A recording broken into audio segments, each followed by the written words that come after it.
Hey, this is Steve from Project Freedom. Thanks for joining me today. Today, I'm going to talk about the appeal of living the van life and why people do it. I'm also going to share a little bit about my personal story as well. Number one, freedom and flexibility. Living in a camper van offers unparalleled freedom to explore and move at one's own pace. Residents are not tied down to a single location, allowing them to experience new places and cultures more intimately. Having the freedom to drive your home wherever you want to at any time, and that flexibility of not being tied down anywhere. You can spend as much time as you want in one place, or you can move on if you decide that you don't like a certain place. And everything you have is in that van, so you can just keep moving and have that ultimate freedom. Now, for me, I've called my van project here Project Freedom. And this idea of freedom has always been my biggest value in life. I think everything comes down to values in life and priority systems. People that have different values and prioritize them are going to live a different life. And it all comes down to that. And so, this idea of freedom has always been number one to me above everything else. And freedom entails a lot of things. For me, I don't necessarily like money per se. And I don't think anyone really does. They really like what money buys them. And for me, money buys me freedom. The more I have, the more freedom I have. The less I have to be nailed down to a 9 to 5 job, and the more I can travel and things like that. So that's why things like money have appealed to me, because it gives me more freedom. And freedom really is power if you think about it. And having power over your life and being empowered is about being able to decide how you're going to live your life every single day and what you're going to do with your time. That's what it comes down to. And that level of freedom has always been very important to me. I see a lot of people in modern times that don't have a lot of freedom. They're stuck in a life. And even if they wanted to change their life, change where they live, change the people in their life, they don't feel like they have the freedom to do that. And freedom, I think, is just being able to pick up and leave and do whatever you want every single day. And if someone feels like they're hemmed in and stuck, that's not a lot of freedom. That's being empowered, just being able to go and do whatever you want. If someone can't do that, they're not really free, are they? So that's always been very important to me. And that's probably the number one that appeals to me about this life, is that level of freedom. Of course, when you're living in one place, you're quite a bit tied down to that one place. You don't have full freedom. Number two would be cost effectiveness. So, compared to traditional living arrangements, van life can be significantly cheaper. It eliminates or drastically reduces expenses associated with renting or owning a home, such as mortgage payments, rent, utilities, and property maintenance. So I think this depends on how you do it. So for me, the property I own, I'm going to be renting out while I'm on the road. So I'm going to be using those assets to my advantage and to create income. And that's something that people will typically do if they do own property. And obviously, if I'm living in the property, I can't rent it out and turn it into an asset that creates income. And this definitely depends on your situation. Obviously, if you own a home that's paid off and you don't have a monthly payment on that, and depending on how you live, van life could be less expensive or more expensive. As long as you're smart about it and you are minimizing your costs, van life can definitely be less expensive than, especially renting. A lot of other situations that people are commonly in, you have to consider all the things that you're going to need while you're living in your van. Gas is unfortunately pretty expensive right now. They do have satellite internet. That's about the most common form. I believe it's called Starlink. It's 100 to 150 a month, depending on how much access you want. And food, for me, I'm used to just doing meal prep and eating all my own food and not eating out and not buying packaged things. So you can save a lot of money as long as you keep doing that with van life. In a lot of ways, you can save money on van life. You just have to be pretty smart about how to do it. That's not necessarily why I'm doing it, but it's definitely an advantage or something that's appealing.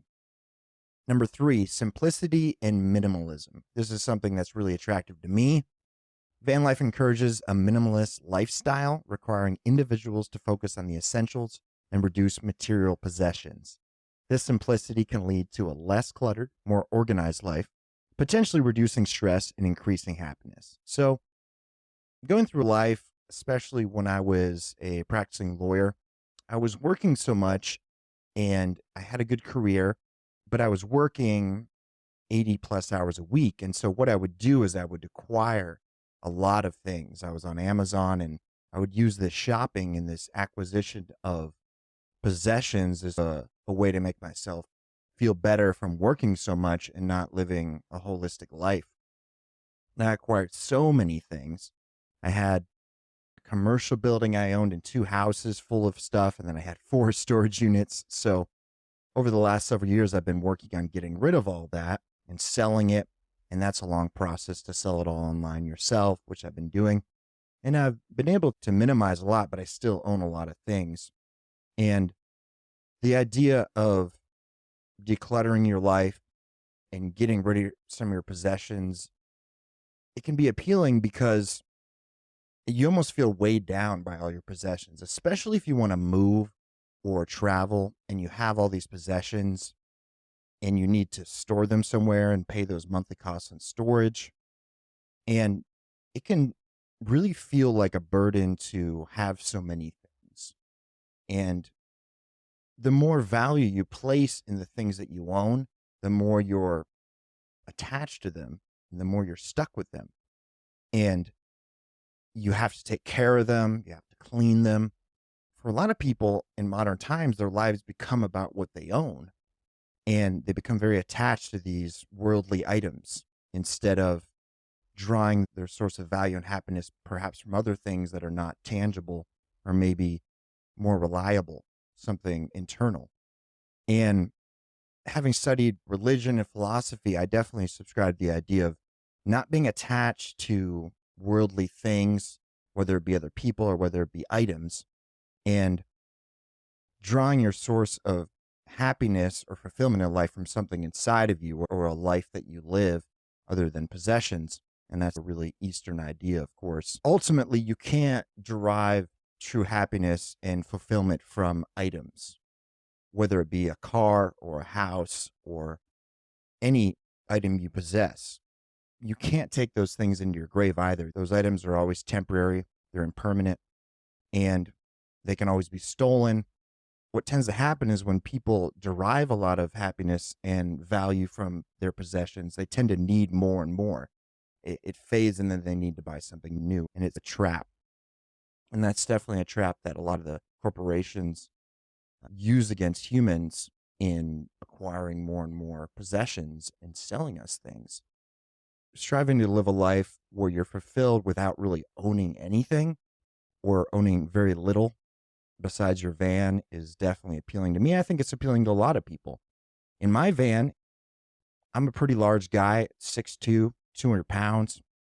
I'm not going to be able to bring much on there. I can't even bring my guitars. I'm a musician. I'm going to be creating a small music studio in the van. I can only bring one or two guitars, and the amount of things I can bring in that van, just very little.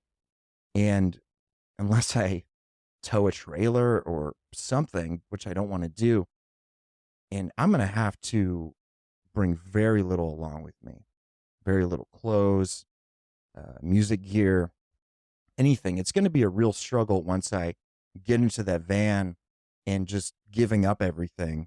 But that's the way I want to live. I want to be able to not rely upon these possessions to give me fulfillment. And some people, including myself, believe that we're not really meant to possess all of these things. And maybe it's not the healthiest thing for us, this never-ending acquisition of more possessions. And so I think there's a vein in everyone that's living van life in that direction where they're trying to live without a lot of possessions. And someone who needs to own a lot of things, van life probably just isn't going to be appealing to them because of the amount they have to give up. Number 4, connection with nature. This is a big one for me, probably a big one for everyone thinking about van life or living it. I've lived in Phoenix, Arizona my whole life. Now, Phoenix is a desert, so there's not many plants and animals here to begin with. And it's in a valley, what we call the Valley of the Sun. And naturally speaking, there's just nothing here except maybe coyotes and rabbits and small plants. What we've done is we've built a massive city here. I've always lived towards the central part of the city, so it's basically just a concrete jungle, if you're familiar with the Bob Marley song. And there's not a lot of nature. And I've been going out in the desert a lot to work in my van lately, and I really enjoy being out there as far away from the city as I need to be so no one can hear me. And I really enjoy it out there. It's peaceful. That's something that's important to me as well. Just getting away from the lights, from the traffic, from the city, spending more time in nature. A lot of people, including myself, believe this really our natural habitat, not to be in this city. And a lot of us believe that living in the city could be unhealthy for us. I certainly believe that now. And living in the van, I can be in nature as much as I want. And I'm creating my van to be completely off grid so that I can spend time out there without needing to go to the city as much. And I can live in different parts of nature since I have a van and I'm not stuck in one place. Living in a camper van makes it easier to spend time in natural settings. Many people are drawn to van life because it allows them to wake up in some of the most beautiful spots on earth, from national parks to secluded beaches. So that's definitely, there's a bit of a hippie vein between van lifers. And I don't necessarily subscribe to that in all it entails, but I don't think, politically speaking, it matters if you're left or right to really enjoy nature and be out in nature. Living my entire life in Phoenix, I want something new. I'm tired of living in this massive city. If I am going to see other cities, I want to see smaller towns, how people live differently outside of these massive cities. Number 5, community. So the van life community is known for being open, supportive, and welcoming. People who choose this lifestyle often find a sense of belonging and friendship among fellow van lifers, sharing tips, experiences, and companionship. Now, I'm just getting into this community, and I'm definitely not an expert on it. Since I am new to this life, perhaps a lot of the things I'm going to be saying in this video are a bit idealistic. Once I've lived the life, I'll be able to come back and share videos with you about my actual experiences. This video is about the appeal of camper van life and what appeals. And oftentimes when things appeal before you've done them, it's a little bit idealistic. That's fine. But I have seen online, there are groups for people that are into van conversions, van life. I've been on the Ford Transit forum in the camper van conversion channel, and people are very friendly on there, more so than you'd find in other internet forums. They're friendly, they're very helpful and respectful. And when they respond, there's not a lot of trolling. And there's also groups online for people that are van lifing it for dating, for singles. There's all kinds of groups. I'll probably talk about this more later, but it's a group of people that are maybe just not happy with living the way that we're all told to live, to get a house, kids, and white picket fence, and marriage, and 401k. And of course, you can have some of those things while you're living van life, but I can see there's a bit of a counterculture thread through van life, and people that are searching for a community that maybe is a little bit different. Maybe they feel a little bit different, or they always have. And I can see that will create a community of people that are interested in the same thing. And so I definitely have to discover that more once I get on the road, and I'm just trying to get into it now. Number 6, sustainability. This is not something that necessarily appeals to me a whole lot, but it does appeal to a lot of people. You can reduce your carbon footprint, and living in a small, efficient space uses fewer resources and generates less waste compared to traditional housing, aligning with eco-friendly values. I think that's true, depending on how you're going to live your van life. If you have a gigantic Class A RV, you might not be lowering your carbon footprint a whole lot, but with a smaller van, I think it depends on how much you're driving and how much gas or diesel fuel you're using, how much propane you're using, and things of this nature. A lot of your electricity will be coming from solar. So that's definitely more sustainable than some of the older forms of electricity generation. And I think especially if you're conscious of it, since you do have less possessions and you're probably consuming less things, you're probably going to lower your carbon footprint. Not completely, because you do, unless you have an electric van, which there aren't a lot available right now. There is the e-transit in the Ford, but living off the grid with that, it will be difficult because you're going to have to charge it. And solar just isn't there yet to charge an entire van and keep it going. So maybe someday. But I think the opportunity to live more sustainably is there for sure. Number 7, adventure and experience. Van life is inherently adventurous, offering new experiences, challenges, and the thrill of discovery on a daily basis. For those who crave adventure, van life can be the ultimate way to satisfy that desire. This is a big one for me. Like I've said, I've lived in Phoenix most of my life, and I've been living the same day over and over again.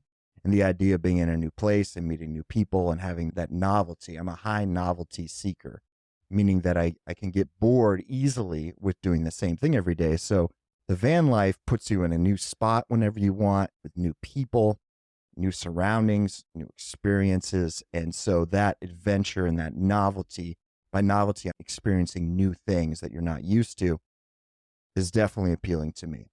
And I've lived that life where I basically go to work every day. I've even worked 7 days a week for a lot of my life, and just living similar days in the same spots. I've hit a point now where I want to do something different. I want more adventure and novelty, and I'm very excited to get on the road and start experiencing that. I still have to complete my van at this point. So I am still basically living the same day every day and working on my van, living here in Phoenix, but I'm really looking forward to that adventure and those new experiences, new people, and the traveling I have done. I did a lot. I'm 41 now, almost 42. Did a lot of traveling. In my 20s, I lived in Australia for 6 months, studied abroad, and just the new surroundings, the new people were so exciting. That's some of the most memorable times of my life and happy times of my life. So I'm really excited to start doing that again. A lot of people that are into the van life are outdoor enthusiasts like myself. They like to rock climb. They like to mountain bike. They like to hike. They like to do all kinds of things outdoors, kayaking, what have you. And so there's definitely that adventure element to it. And it gives you, since you are living in your van and in a mobile home, you can experience not only your activities you like, but in new places, new trails, new spots, new everything. And so that adds to the adventure and the new experiences. Number 8, personal growth. The challenges and experiences of van life can foster significant personal growth, teaching independence, resilience, problem-solving skills, and adaptability. So this is a big one for me. I've always really been into self-development, and I'm working on a book right now. And the idea of human potential and increasing our potential and realizing our potential has always been central to my existence. And I think a lot of people, I've been in sales myself as well. I've been a trial lawyer. I've been in sales. I notice a lot of people that are in sales, they're really into personal development as well. And I'm starting to see that people in van life are into that as well. The fact of the matter is that in life, we only grow and change through challenges, through suffering, through hardships. And the more you experience the same thing every day, the less you're going to be challenged. The more you experience new things, the more you're going to be challenged. Every time you're presented with something new you haven't experienced before, new people, new places, new cultures, new customs, new everything, that's a challenge because you have to be thinking outside the box. Our brains as humans, once we see things the same every day without new experiences, our brain basically processes them different. For the purpose of efficiency, our brains are supercomputers, and so it's going to process things different when it's used to it. And you're just not going to notice as much. You're not going to have that feeling of being alive and seeing new things and taking it all in, your brain will shut down a lot of ways. And some people like that. It's a lot more comfortable and secure that way. Some people that are like me want to be in that more insecure place. They want to be challenged. They want to always be growing. And already in working on my van, there's a lot of challenges. And I've owned a travel trailer. When you're traveling, things break. A lot of things happen. Nothing really ever goes to plan. And you're going to meet a lot of new people. And I don't know who said it, maybe Confucius. Everyone you meet is a teacher. Doesn't matter who they are and what their age are. What their age is, everyone you meet can be a teacher to you as long as you're open to what makes them different. And when you're going through, one of the big reasons why I wanted to do my own camper van conversion is I wanted to be able to fix everything. If it broke, when my travel trailer would break, I didn't really know how to fix it because I didn't build it myself. And things are going to break on the road. When you're in this tiny home and things are always shaking around and you did it yourself, things are going to break, and that's going to be challenging, especially if it's something that affects the movement of the vehicle, like a tire or engine or something like that. And you're going to have to be flexible and adaptable to new situations. And just in building my camper van, I'm experiencing a lot of issues with, I can't really work anywhere except in the middle of the desert because people keep telling me I can't work there, and I have to be adaptable. I have to, okay, yeah, it takes a long time to pack everything up, drive out to the desert, pack it back in, come back home. But I have to be flexible because I can't control a lot of things. I can't control the way, the law, the rules, the way people are going to react to me working on the van. A lot of people are just doing their job. And so I'm not going to get upset with them either because that's not productive. So I have to be flexible. I have to adapt. And basically, like Bruce Lee said, I have to be water forms to whatever it's in. It forms to the cup. And I remember when I was skiing, I've been skiing since I was 3 years old, and I had a teacher basically tell me, when you're looking at the moguls, take the path that water would take, which would basically be the easiest path down and the most logical path down. And so you have to be water. You have to adapt and form to everything around you. You can't be so rigid that when new things come up, you're hammering against them. And that's definitely something that I think van life can teach you more of. You're giving up a lot. Van life is not all roses. I can see that already. You're going to give up a lot. You're giving up a lot of privacy. You're giving up a lot of possessions. You're giving up a lot of creature comforts. And you're gaining things too, like what we've been talking about. Given that you're giving up a lot, you're going to have to be flexible and adaptable, and you're going to have to be okay with giving that all up. So my vision for my van life is I'm a writer, I'm a content creator, and this is really, I want to move my life into motivational speaking, into writing, into coaching, and working with people that want to become better at certain things and better in life.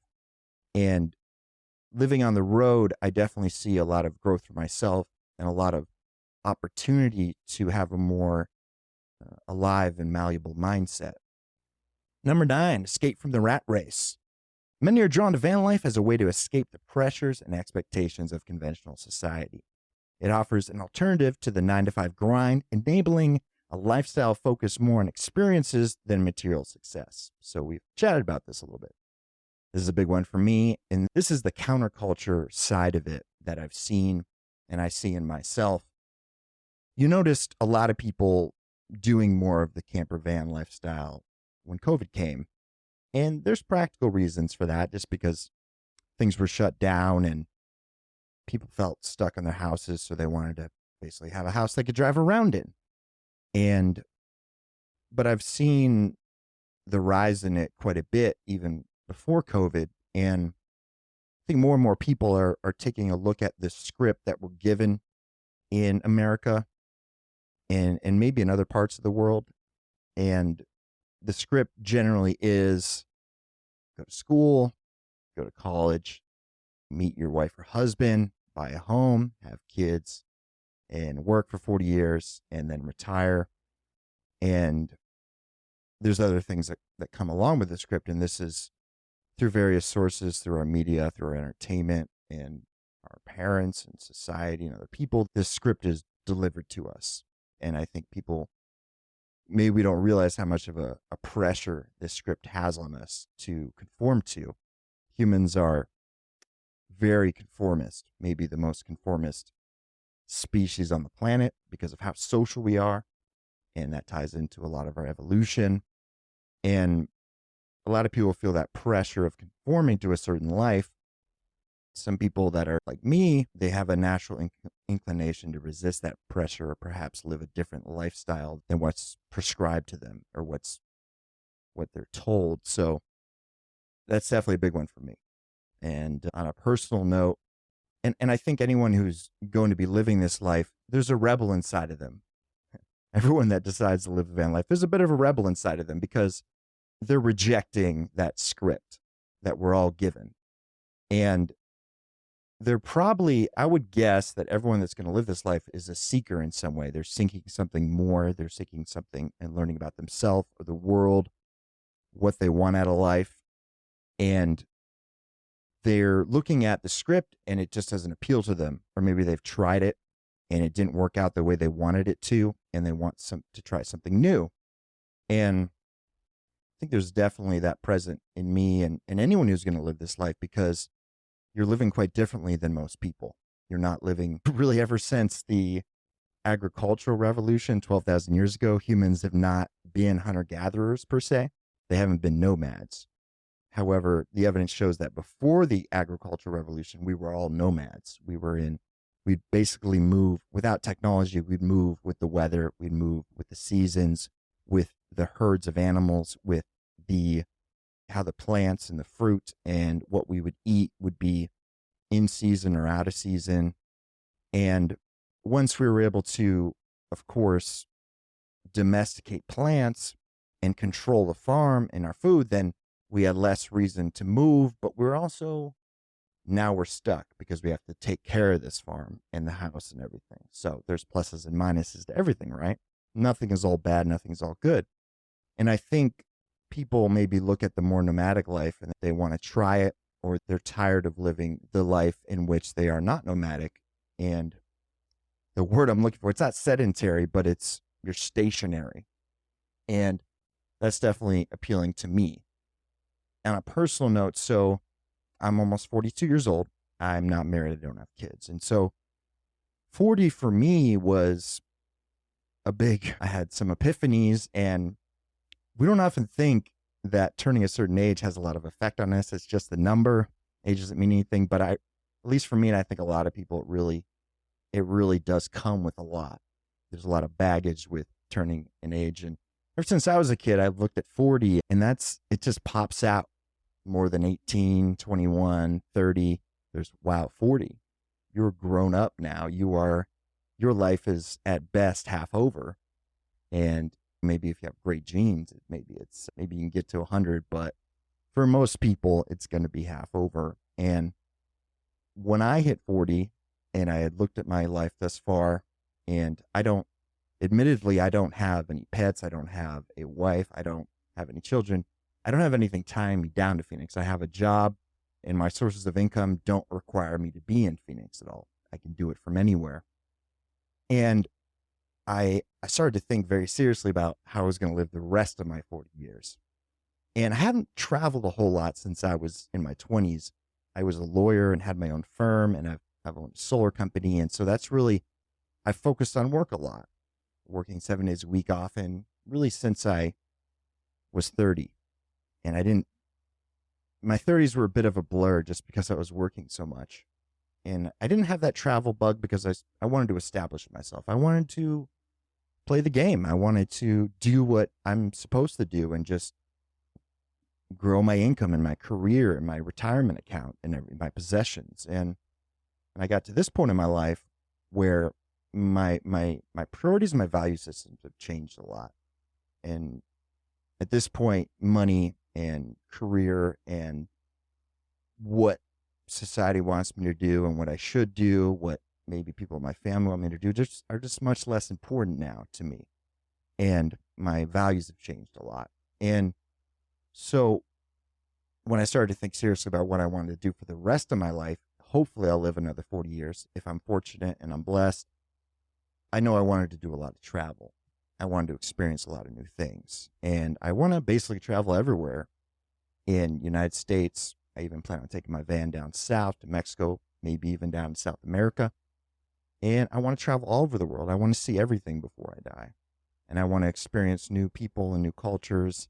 And I really see myself living this nomadic life for quite a while, whether it be in my van or whether it be me just traveling around the world without a van, backpacking or moving. And like I said, there's pluses and minuses to everything. I don't have a family. I don't have children. I don't have a wife. I'm not married. And there's a lot of benefits to those things. There's also a lot of drawbacks. There's a lot of benefits to living the life I'm going to be living nomadically. There's a lot of drawback. Again, it comes down to your value systems. But I know that living that in that rat race, in that grind, especially working for someone else for the rest of my life, is just not something I'm ever going to do again. I'm done with it. And I really think it's because I did it for so long. I've been able to make money. I've been able to have the possessions. Since I had those, now I can say it's not for me. But I think a lot of people, maybe they need to have all those things, experience all those things before they can say, you know what, I've tried it out. It's not for me. And I think that keeps people in the rat race their entire lives sometimes. So that non-conventional aspect of living, that non-conformist aspect of living, I think it's huge for me, as you can see. And then it's big for a lot of people in van life. You're going to be living differently than most people. And I like to do these things, and I'm very attracted to things that most people just won't do. And statistically speaking, I think there's a really small amount of people that would do van life because it just doesn't appeal to them in a lot of ways. I don't really know anyone personally myself. I'm going to be meeting new people, but there's no one in my life currently that would even consider this. Or they can't because they have children, they're married, or they have a job, things like that. So that's a big one. And I think if we're looking at percentages, maybe 5% or less of the population would be interested in this life, maybe 1%. I ran door-to-door teams in solar for a long time, and I always would say only about 1% of the population would consider doing solar door-to-door, and maybe about 10% of that population would do door-to-door in the summer in Phoenix, 120 degrees, and maybe 10% of that would actually thrive in it. So I enjoy these things where it's just not for a lot of people. I'm just different. I just read David Goggins' Can't Hurt Me, and he just said, I'm just different. I think different. And I really related with that. Number 10, creative inspiration. I'm a musician. I'm a writer. So this is a big one for me. Artists, writers, and other creative professionals often find that the changing landscapes and experiences of van life provide fresh inspiration and a conducive environment for creative work. Definitely. And if you are living the same life every day, it just really doesn't spark your brain and your creativity the way of being somewhere new does. This idea of being creative, it comes from that old quote, necessity is the mother of invention. And I think human creativity comes from that necessity. And we start to really activate our brains that are so amazing, and that frontal part of our brains and that creative side when we need to solve problems and we're in new situations. I don't think it's necessarily super active when people are not experiencing challenges and struggles. And it's most activated really when people are threatened and when they feel like it's life or death. And that's when people become extremely creative. And you can see a lot of the inventions that have changed our lives have really come out of that. So doing van life isn't the same as that, but it's going to be something, new challenges, new experiences. It's not as secure and comfortable as the script that we're given. But like I said, there's pluses and minuses. We're going to get more creativity. Our brains are going to be more active in coming up with solutions and being more creative. And we're going to get all this material as artists, as content. And as a musician and writing songs, having that new experience is really that material I need to create songs and write songs and be inspired. and especially for writing as well. If I'm living the same life and seeing the same thing every day, I'm very limited in my new ideas and my creative inspiration. Whereas traveling, new people, new experiences, seeing how people live differently across the country and around the world, that's going to give me a lot of creative inspiration. And that's a big one for me. I hit a lot of these checkpoints here on this list I'm doing. A lot of people that are artists, they talk about having a muse, whether that be another person. And I think a muse can also be other experiences. And I've always really noticed if I have a muse of some sort, I'm just really lit up and I'm really activated and I'm really passionate about creating new material, whether it be musically, whether it be writing, whether it be content and things. And living that van life is definitely going to assist you in that. All in all, I think there's a lot of appeals to living the camper van life. And I think the more that technology advances and the more that people become disconnected from each other because of technology, the more things, the human connection dwindles and this idea of community dwindles and we just get more and more separated from each other and isolated. I think there's a reaction. And I think the van life has a lot to do with that reaction. It's one to find different people that want to live differently and having a community with them. It's moving away from maybe feeling caged or stuck in that scripted life. It's a radically different way of living than a lot of people are living with modern technology in modern times. It's definitely, there's a part of it, the way I see it, that is it's more traditional in that we're being nomadic, which most humans haven't done a whole lot of in 12,000 years since the agricultural revolution. And it's a reconnection with nature. It's a reconnection, hopefully, with other humans that are like-minded, a reconnection with novelty, a reconnection with the way humans used to live without a lot of possessions. And maybe even back then, the notion of possessing something was quite different. So I think that's what a lot of people are seeking, whether or not the appeal of it and the idealistic view of it comes to reality. I think it's going to depend on the person and the experience. I'm going to be reporting on that when I do, but I think I haven't watched a lot of these videos because I'm not super into negativity, but I have seen videos a lot online of people that are saying the drawbacks of van life, or van life isn't what it's cracked up to be, and why they stopped it and things. And I think going into anything, we have to be rational. We have to balance the pluses and minuses. I can see, before I embark on this journey in my van and living in it, I can see there's a lot of drawbacks, and a lot of drawbacks that could potentially be difficult for me to handle. And the space that you're living in, the lack of privacy, there's a lot of other things that I can't even see right now. I don't know that I don't know them.